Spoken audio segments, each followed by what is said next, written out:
Hey guys, it's Anna Agogo, founder of Blk Pod Collective, Blk Pod Festival, and Adode Media. Yep, 3 different brands. And I'm excited for this new endeavor. I am launching a podcast. Yes, you heard that right. The Podcast Trapper. And it has been an exciting journey because I typically take on the approach of I like to be behind the scenes and help other people do their thing. But in all actuality, I've had a podcast before. I know most people don't actually know that. I launched a podcast back in 2019 called Fierce Ass Boss. Like that's how all of this started. And quite frankly, it sounded horrible. Let me just tell you the truth. It sounded really bad. I'm going to make sure that we link to it so you can hear where I started at. 3-4 years ago? I can't do math clearly because I don't know how long ago 2019 was.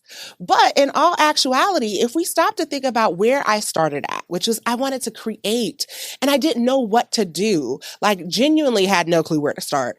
And that's how I launched Blk Pod Collective. It really came from me launching Fierce Ass Boss and not knowing what the heck was the proper equipment, sound, understanding that your room matters more than the equipment that you're utilizing. And that's what started this whole journey. So let's take it back a little bit. This is me sharing my story with you, helping you get a better understanding of how all of this came to be. And I think in the day of the internet or social media, shall we say, it's easy to see the wins and not recognize like this actually started back a while ago. So let's take it back. Back in 2019, I was laid off from what I thought was my dream job. And I mean, baby, I was making good money, young, doing my thing.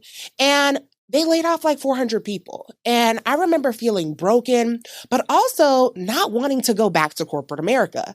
And that's the truth of the situation. I genuinely wanted to run for the hills. After 2 weeks of being away, I was like, oh my God, this feels good. Like, oh my goodness, I don't want to go back for anything on earth. And so I started evaluating like, okay, I want to meet other people who've decided to leave corporate altogether and talk to them. And of course, as I Googled, how do I go about talking to random strangers about their experiences, podcasting came up. And because in this day and age, it's kind of a little strange to hit up a random person and be like, hey, tell me about how you decided that you weren't going to go back to corporate anymore. Whereas with the podcast, it's not as awkward. And that's really what kicked this all off. I started off talking to amazing women throughout Atlanta who had forged their own paths, had left corporate America to create their own thing. And the only thing I knew at the time is that I didn't want to go back. I didn't know what that looked like. I didn't know what it entailed. I just knew that this is what I wanted for myself. Never in a million years did I think that meant I would be launching a podcast community, a podcast conference, or a production agency. But here we are in 2022 and beyond. And this is what I've actually done.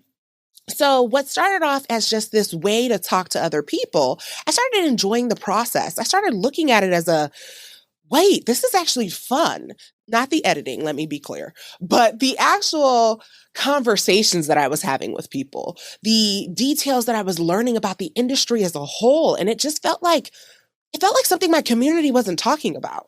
And so, of course, I went to my first podcast meetup and I was excited, y'all. Like, baby, I was like, my hair has to look cute and I must do this and I am ready to meet the people. And I was the only person of color in the room.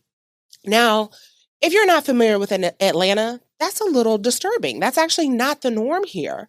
And so my first question was, wait, is podcasting not for Black people? And that's really what kicked this all off. Me asking myself, as I started looking at the top charts, I wasn't seeing a lot of people that looked like me. As I started looking at conferences and event spaces, once again, I wasn't seeing people that looked like me. And hence, I was like, you know what? I wish an organization existed that was for Black creatives to come together, network, learn, and just kind of figure out the podcasting space together. And of course, my girlfriend was like, you should launch it. Girl, I should do what? I said, I need the help. I didn't say I knew anything. I just need the help. But here's the thing that I love about my friends is that they know my strong suits better than I do sometimes. And she was like, girl, you're really good at bringing people together. You're good at putting together events. You're very organized. You can do this. And I still thank her to this day. Shout out Nicole. Hey, girl, hey. But I still thank her to this day because she literally at the end of that day created a mock-up Like she did a mock-up logo because I was like, ooh, if I did it, I'd call it Black, but not spelled the traditional way. I'd call it Blk Pod Collective. And I felt fancy because I was like, nobody calls Black that way. And I found out that everybody does. But, and she created a mock-up logo and it really set it all off. It set it all off because of the fact that it took off from there. I tell people all the time, there wasn't this grand plan. Everybody assumes that like I came into this with this plan to do big things. I have planned nothing. Let me be clear. Nothing has been planned. I literally just go where God, one, two, where my community tells me I need to go. So we went from there to hosting events throughout Atlanta in Black-owned event spaces. A Black farmer was the one who was providing us with our snacks and our fruit, a Black wine company. I mean, I tapped into every resource here in Atlanta, and our community of podcasters really showed up and showed out. And that's what really kind of took me on this journey of like, wait, this might be a real thing. When I started seeing that, our last event in 2019 had over 1,000 people show up. I was like, oh, we have a thing. And then we were, I think, the first podcast community to launch a paid community. Like I decided not to go the route of Facebook because it felt like a lot of work with very little commitment from those who say that they want the help. And so we were the first to launch a paid community. And we started off at $5 for the directory and just built up from there. So, of course, the community is telling me what they need, what they would like to see from us. And that's how Blk Pod Festival came to be. Blk Pod Festival was really, somebody once said to me, Anna, you put together amazing workshops. You're always providing us with so much knowledge. I feel like you could do a great job of pulling something like this off. And I remember my first thought being, girl, bye.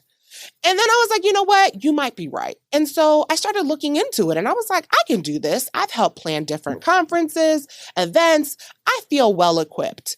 And we launched in 2020. Our first one, I think we had about 800 people. Our second one, about 1,300 people. And then in 2022, here in Atlanta, Georgia, we launched our first in-person Blk Pod Festival and saw a little over 300 people hit Atlanta during Memorial Day weekend. I mean, baby, show me love, don't you? And it felt good. It felt amazing to see the community come together. And that's the thing about doing all of this is that it's been eye-opening throughout the whole process. But I know you're probably thinking to yourself, but wait a minute, Anna, don't you also have a production company? Like, where did that come in? So let's talk about that. I have been helping people within the collective just get vision and understanding around the positioning for their shows. Like, as I meet different people who wanted to partner with us, who wanted to, tap into our community, I always ask the question of, what does this look like? And after helping about 20 different podcasters in our community with sponsorships, with marketing, with growing their audience and seeing them get media placement in Essence, Ebony, seeing their listenership go from 200 an episode to 10,000 an episode. I started thinking like, I might actually know what I'm doing. Like I might be good at this. Like with Fierce Ass Boss, I think we learned some things from that experience of like, I just didn't understand acoustics. But I understood how to kind of get a community rallied around you, how to get an audience pulled in, how to build a brand around what you're trying to do. And so initially I launched Podhouse Media really at the end of 2020, but I'd say officially January of 2021.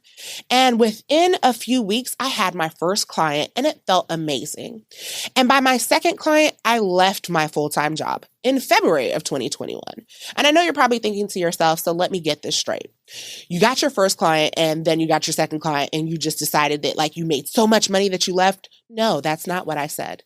I'm saying that I believed in what I was doing enough and decided that, you know what, in order for me to like take this to the level that I need it to be, I need to really hone in all my resources, really hone in all of my time. Trying to do it as a side thing just really wasn't feasible. And as we go through this season of the Podcast Trapper, I'll be talking about how I got my first few clients, how I get consistent clients, and how I kind of got to this point.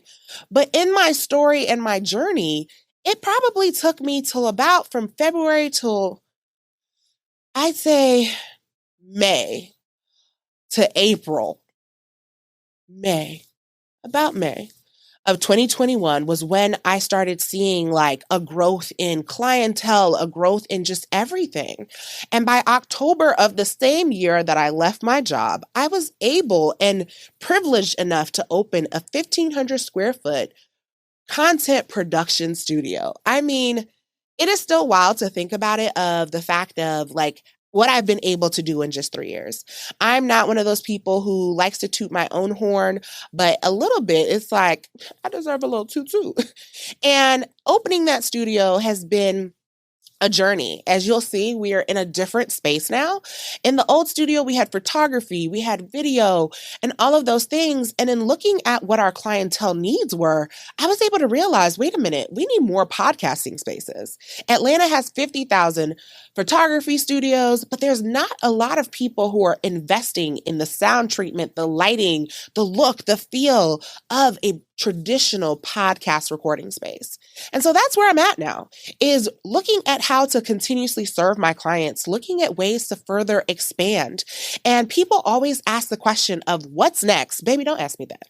I have launched something in 2019, 2020, 2021, and then 2022. I am tired. Don't ask me for anything else, but I'm excited for this journey, because the whole premise of where I'm at now is it feels like it's accumulation of what I wanted to do with the podcast trapper, with Fierce Ass Boss. I'm now bringing it to life.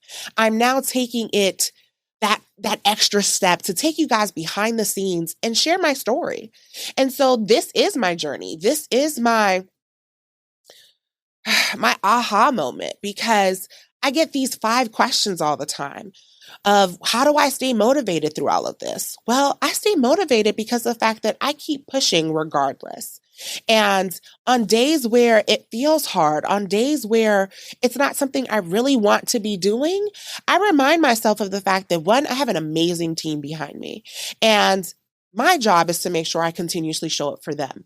But 2, I have no desire to go back to corporate America. Like, let me be clear, none whatsoever. So it's do or die. Either I keep going, or else my other option is to go back to healthcare. And since that's not an option for me, I will continuously strive my best to go forward. Other questions that I've gotten is like, why podcasting? Like, why did I know that podcasting was the thing? And let me be clear, I didn't know. I have always been an avid writer. In college, I was on my university newspaper, student programming board, radio station. I have been throughout the TV station. I've done the gambit of things. And I've always loved communication. Like, my parents tried to get me into blogging when it was blowing up. And I was like, I don't want to write this much. I'm one of those people who I write one time and then I'm good for 3 months. But in this instance, I started finding myself just enjoying the process of hearing other people share their stories. Like, podcasting for me isn't just about getting on a mic and, talking shit with your friends. It's about like being able to share your story in those authentic moments. Like, there's so many clients that I've heard things that I'm like, wow, nobody even knows about this. And it's an avenue to just learn. And so it's wild to me when I stop to think about it. The other question that I sometimes get is around like, okay, this seems like a lot. And how many hours of podcasts do you listen to? On a weekly basis, though, I would say I probably listen to a little bit, maybe 30 hours of podcast. And those are mainly clients. At this point, I barely really have time to listen to non-client work. That's just the truth of it. I probably have like two non-clients that I listen to, which I'll share in time. But these are just the things that kind of keep me going. This is why I do what I do, is because of the fact that I enjoy watching people tell their story. So I'm so thankful for you guys to join me on this journey, and for those who've supported me since day one. I mean, this started off as just a simple Instagram page, and look at where we are at now. And I say we because you supported me on this journey. So I'm so excited for you guys to really watch my Watch my story continue to unfold through the podcast Trapper. I'll be taking you guys behind the scenes as we plan the 2023 Blk Pod Festival, as we work with clients, as we continuously serve our community, and so much more. So I hope that you've enjoyed this episode, and I hope that you continuously kind of tune in, because you're going to get a little bit of my personality and then some, because I'm a hoot and I like to have fun. So until next time, I hope you guys enjoy and join me on this journey to trapping out the window. I'm done.